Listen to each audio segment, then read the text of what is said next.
नाम ऐसे रखते हैं कि नाम के कारण से लोगों को परेशानी होती।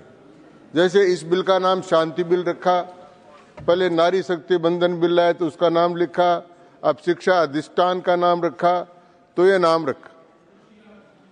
और अब आगे जो बिल आ रहा है विकसित भारत जी राम जी आ रहा है, तो इसमें कोई परेशानी होने की जरूरत नहीं है। ये माननीय उपसभापति महोदय जब ये नाम रखते हैं तो नाम के कोई फैशन नहीं है नाम रखने का। नाम इसलिए रखते हैं कि नाम के पीछे हमारी भावना रहती।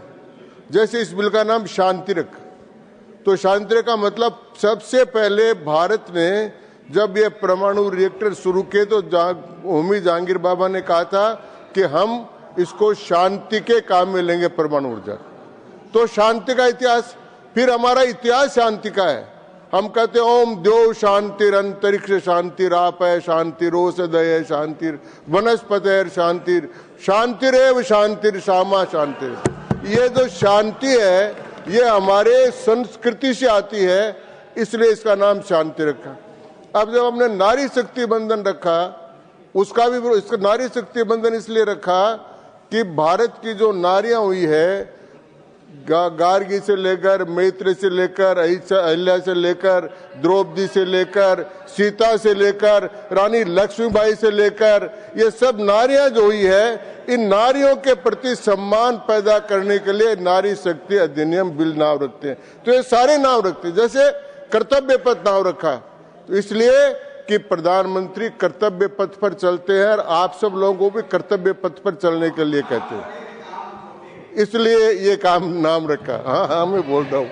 तो ये नाम इसलिए रखे जाते हैं। अब इन नाम से कोई चर्चा करने की जरूरत नहीं। ये जो बिल है, ये बिल जो आया है, ये बिल भारत की भावी आवश्यकताओं के लिए है।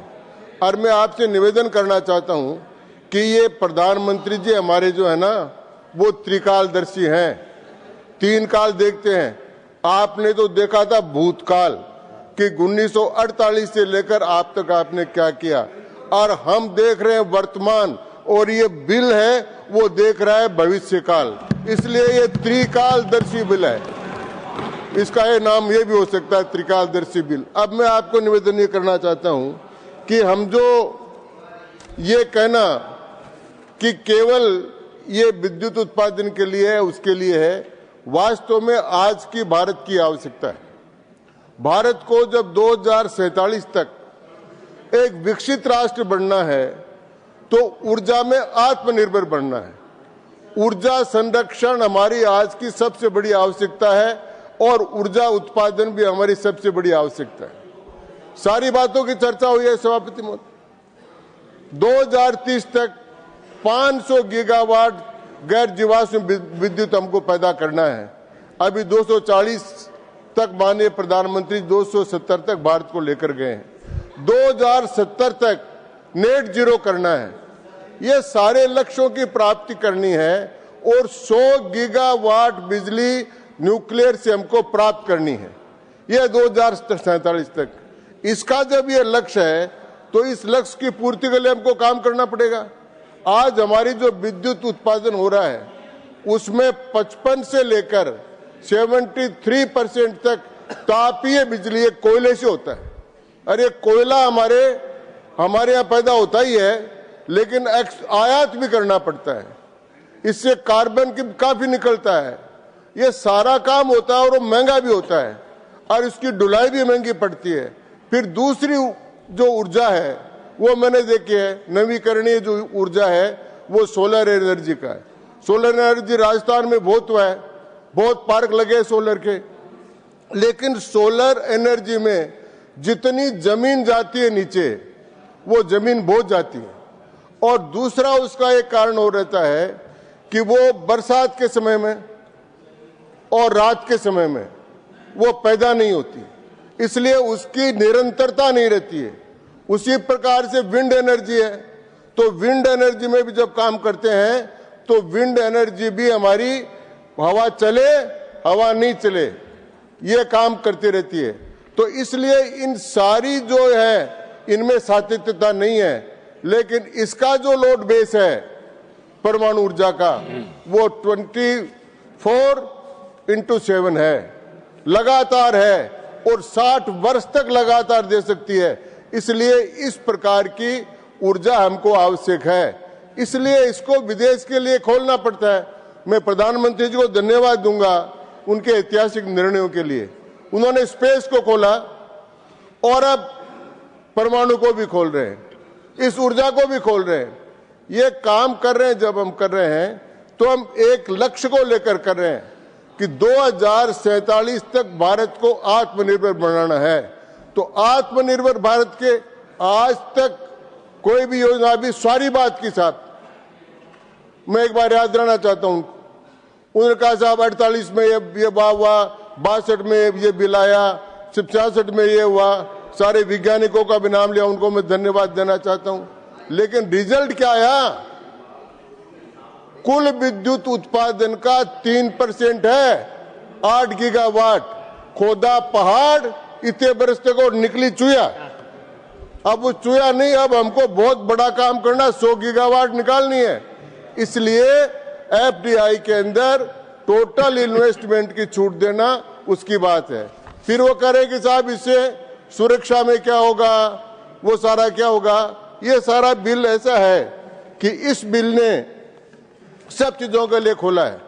मैं बताना चाहूंगा, यूरेनियम के आधार पर अब थोरियम है, घरेलू संसाधनों पर आधारित, उसका अगर प्रयोग करेंगे तो इन्वेस्टमेंट तो चाहिएगा, टेक्नोलॉजी भी चाहिए। अगर हमको टेक्नोलॉजी मिलता है, इन्वेस्टमेंट मिलता है और हमारी शर्तों के आधार पर मिलता है तो उसको लेने में क्या दिक्कत है? फिर इसको बिल को सिलेक्ट कमेटी में भेजने की क्या जरूरत है? और 2025-26 में परमाणु को प्रोत्साहन करने के लिए निजी निवेश करना आवश्यक हो गया है। यह समय की आवश्यकता है और यह बिल समय को पूरा करता है। अब आप देखिए कि छोटे जो मॉड्यूलर रिएक्टर्स हैं उनको लगाए जाएंगे। अभी हमने माननीय प्रधानमंत्री जी ने माई बजाज सागर पर राजस्थान में उसका किया, हमारे राजस्थान में रावत बाटा में भी इसका है। तो ये सारी बात, और इसके साथ साथ मैं कहना भी चाहूंगा कि ये सारा जो है परमाणु, ये केवल इसी काम के लिए नहीं है, ये मेडिसिन के लिए भी काम आता है, ये एग्रीकल्चर में भी काम, और इन सब सारे सेक्टर्स में आज समय की आवश्यकता हो गया है। और इसलिए इस प्रकार का बिल लाना, इस प्रकार का चिंतन करना और इस काम को बढ़ाकर आगे ले जाना, ये समय की पुकार की और समय पुकार में इन्होंने किया है। माननीय सभापति महोदय, एक बात कहकर फिर मैं अपनी बात समाप्त करना चाहूंगा। उनका कि नाम भिन्न प्रकार के रखते हैं। साहब, नाम में बहुत गुण है। नाम रखने से काम बहुत आसान होता है, उसका अर्थ समझ में आ जाता है। जैसे हमने नारी शक्ति का रखा, नारियों को समझ में आ गया, बिहार में उन्होंने अपना काम कर दिया। इसी प्रकार से जो जो नाम रखेंगे वो अपना काम पूरा कर देंगे। अब ये नाम से डरते हैं। अब इसका असर बताता हूं मैं। जयराम जी, आपने राम के नाम का विरोध किया, हमने राम राम रटा। अब जी राम बिल आ रहा, आप उसका विरोध कर रहे हैं। हमने राम राम रटा तो चोर, हाँ यही बैठे, तो हमने राम राम रटा तो हम उधर से पार कर कर इधर आ गए, और आप राम राम नहीं नट रहे तो वहां के वहीं बैठे हो। इसलिए नाम की महिमा है।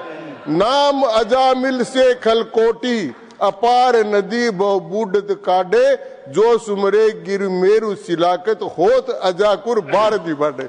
इसलिए ये राम के नाम है, शांति या जो भी नाम है वो सोच समझ कर रखे गए हैं, और आप सबको भी शांति मिले।